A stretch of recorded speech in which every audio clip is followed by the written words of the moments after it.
Hi everyone. I'm going to be sharing my screen. I Let me check here. And I would like this to be a very open, shared space where we can just like continue sharing how you deal with that and also start having some new ideas on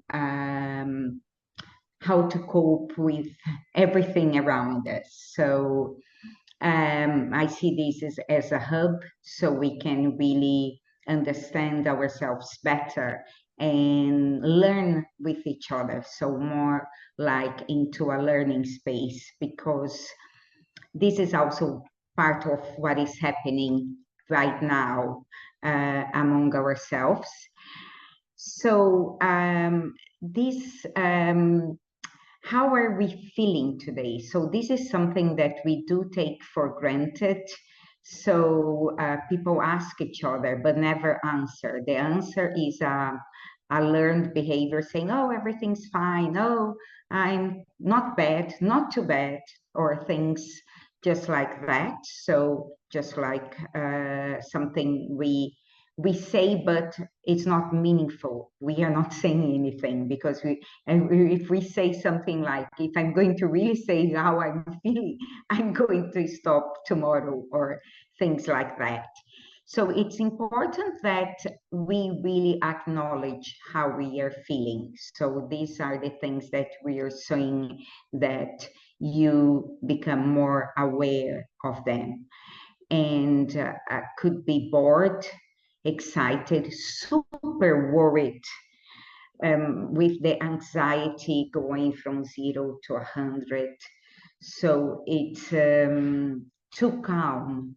There are other people that when they are facing something, a challenging thing, they stay calm. Just they isolate themselves. They say, no, I'm super calm. I'm not even thinking about that. So all of these emotions that we are part of whom we are. It's part of us. It's part of our body. It's part of how we react to everything around us. And sometimes we are terrified or angry or very focused because we've got to finish something. So I would say that the first thing is to really be aware of that and not to avoid the complexities of emotions that we are. Because if we avoid, it's kind of a resistance force. If we avoid and try to hide them, they come back stronger and they get in the way and avoid us to complete our other tasks. So the first thing that we need here is really being aware and say, yes, I'm enraged. I feel like, but it's okay to feel all of that. It doesn't mean that you're going to do anything against yourself or the others, but we have to acknowledge that we are not all positive 100 of times. So we are all this complex of feelings, emotions, thoughts, and so on. The emotional self-regulation is a new name as well. I would like to speak to you about that. To a node, a node, let's say, activity, a node pathway towards self-knowledge and towards managing that. So how do we manage? How do we balance towards a good leading if we are all this complexity of feelings and emotions? So we find some tips and some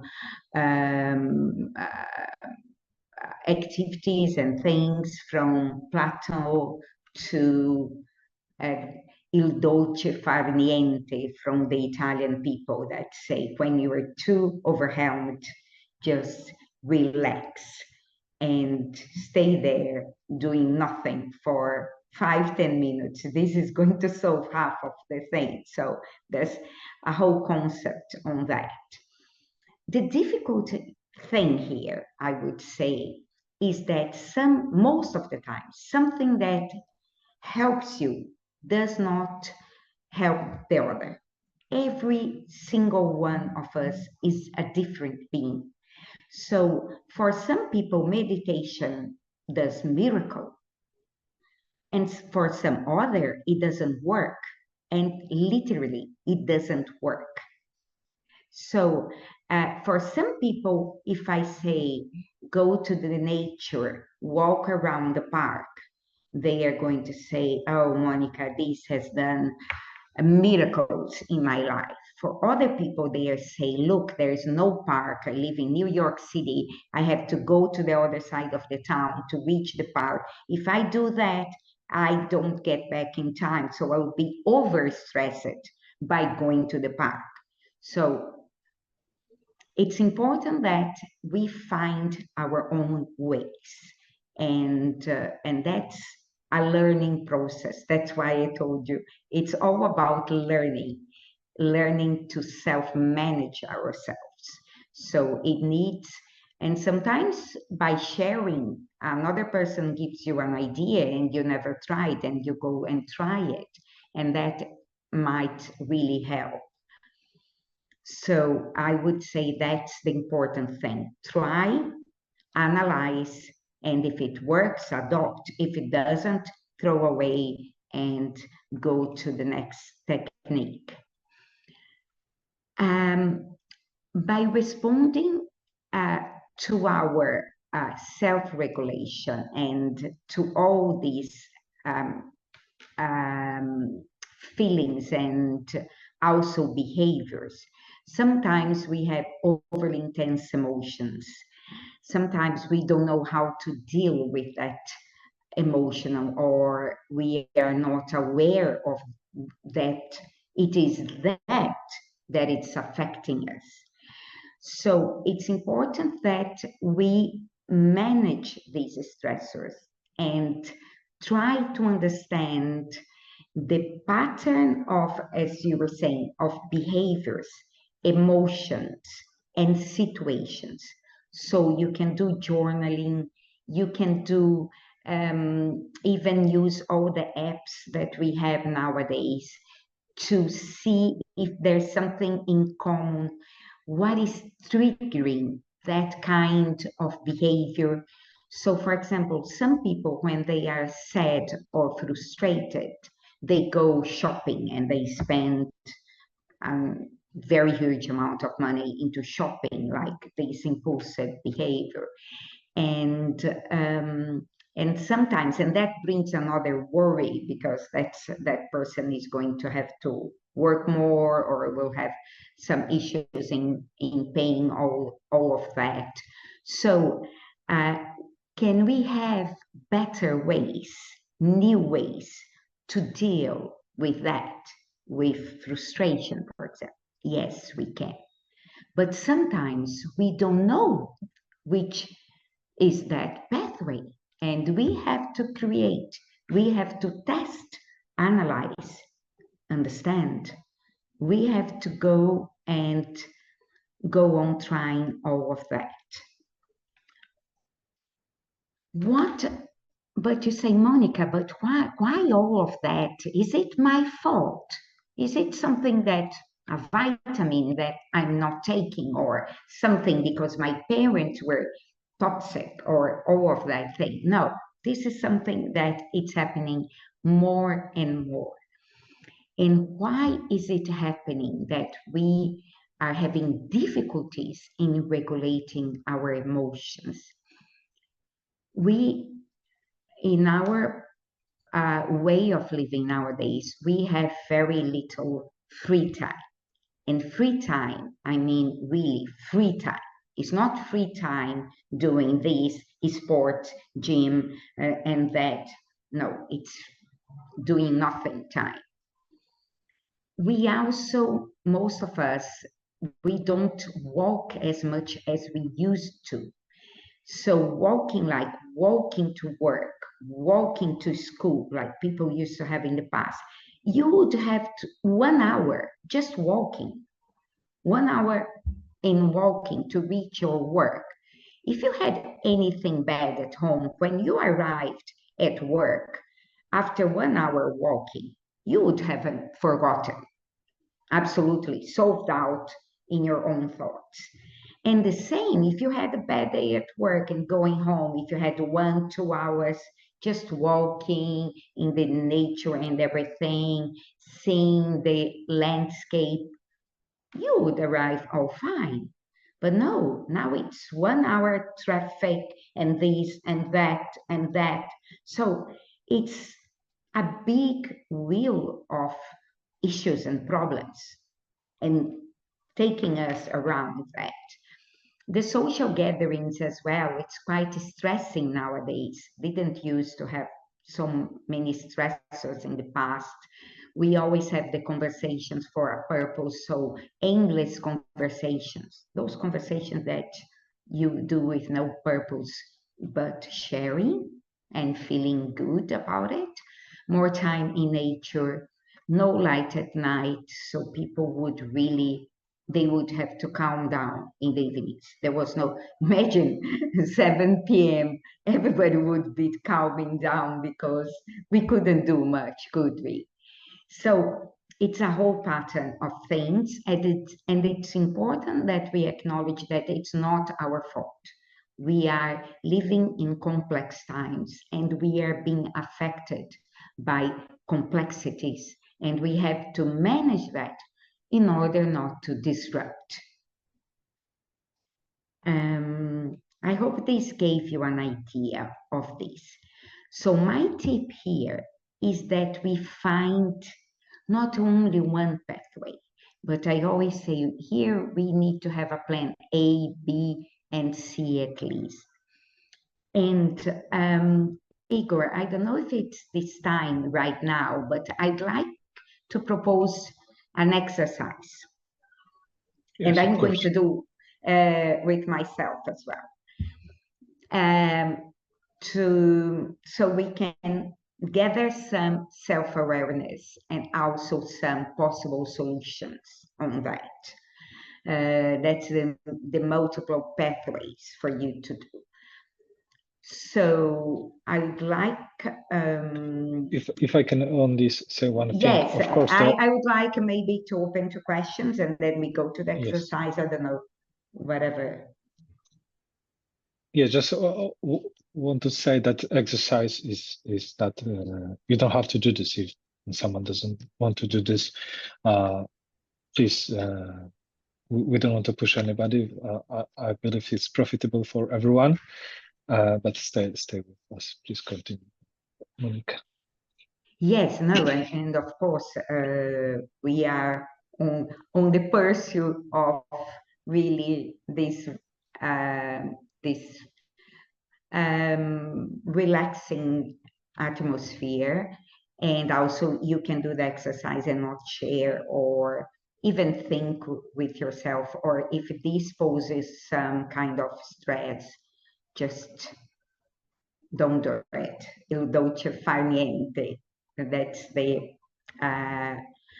way to work, and it's also a skill we need to have.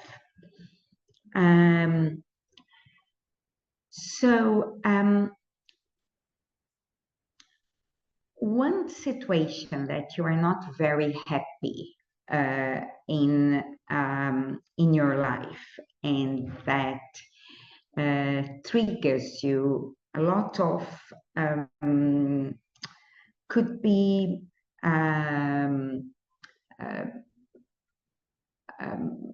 confusion, stress, fear, or anger, or something like that.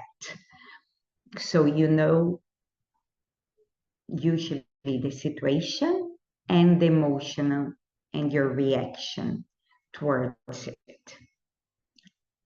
So the exercise here is that we are not going to hate this reaction. We are going, first thing, I want you, everybody, to embrace yourself, really embrace yourself. And we are going to be like 1 or 2 minutes just quietly embracing ourselves. And you can close your eyes and really be okay with yourself, with your whole being.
Okay, now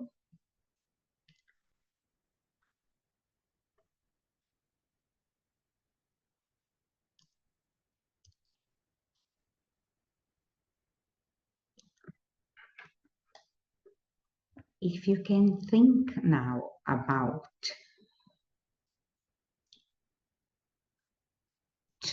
one, 2 or 3 things that you could add to your life, your lifestyle, that could bring a little bit of more of relaxation into your routine.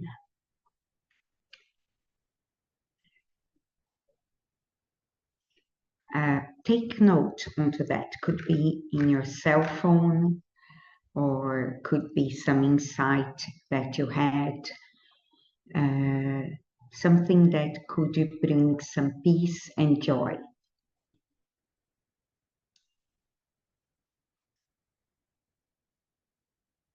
And you said like games in the mobile, could be jigsaw puzzles, could be crochet. I have my crochet in the bedroom here. Knitting could be fanatic about tea.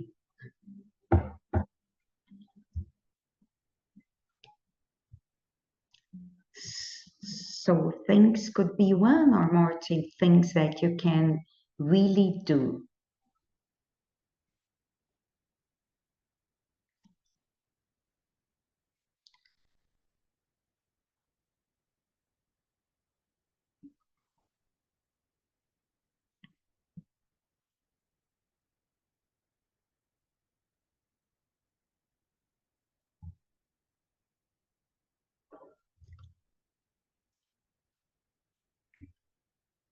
And could be things that you never tried and that you would like to try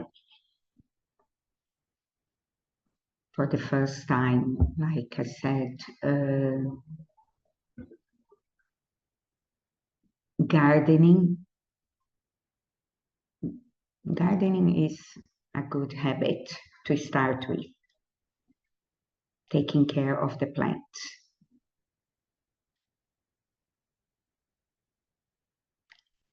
it doesn't matter if you had a bad experience in the past, so the plant didn't grow much and so on, but something that it's a good habit uh,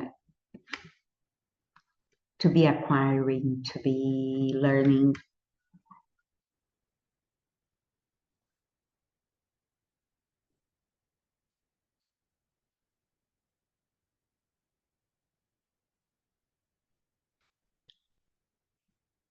Breathing exercises, as you said, and many more ideas that you may have.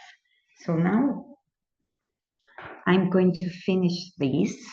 And if you feel like sharing some of the ideas that you had to improve your life and your healthy habits and your resilience as well, because all of this is going to improve our resilience towards everything that we face in daily living. Part of all the crisis we are facing in terms of mental health is also because we lost our defense, our resilience. We are being impacted much more to at everything that is happening around us.